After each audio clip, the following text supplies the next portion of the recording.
ఈరోజు స్కూల్కి రాని ఒక లాంగ్ ఆబ్సెంట్ ఇంటికి వెళ్తున్నామండి. వాళ్ళ పేరెంట్స్ ఎలా స్పందిస్తారో మీరు ఇద్దరు గారు నాతో రండి.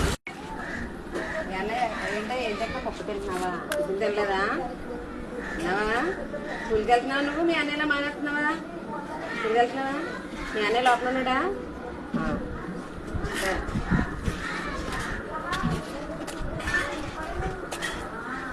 అది బయట రా. ఏ స్కూల్కి రావట్లేదండిరా?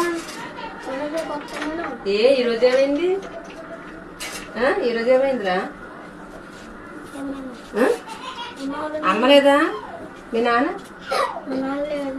లేడా? అమ్మ ఎక్కడికి వెళ్ళింది? పెళ్ళికి వెళ్ళిందా?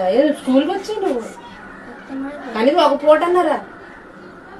మొన్నట్లా వచ్చాము. ఇప్పుడు వచ్చా బాతులు వచ్చేస్తుందా?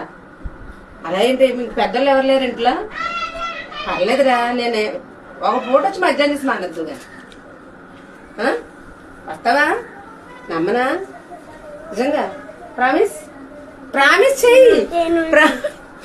ప్రామిస్ చెయ్యిరా. మీ అమ్మ ఎప్పుడు ఉంటుంది చెప్పు? మీ అమ్మ 1 గంటకు వస్తుందా? మీ అమ్మ నాకు ఫోన్ చేయమని చెప్తావా? చెప్పే మర్చిపోకుండా మీ అమ్మతో నేను మాట్లాడాలి. అంటే నువ్వు స్కూల్కి సరిగ్గా రావట్లేదు కదా, పేరు తీసేస్తాను అంటున్నారు.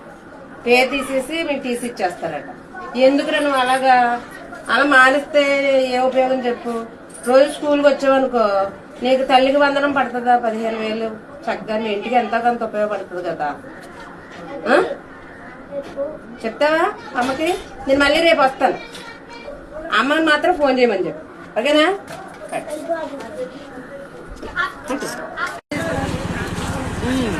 ఈరోజు స్కూల్కి రాని ఒక లాంగ్ ఆబ్సెంట్ ఇంటికి వెళ్తున్నామండి. వాళ్ళ పేరెంట్స్ ఎలా స్పందిస్తారో మీరు ఇద్దరు గారు నాతో రండి.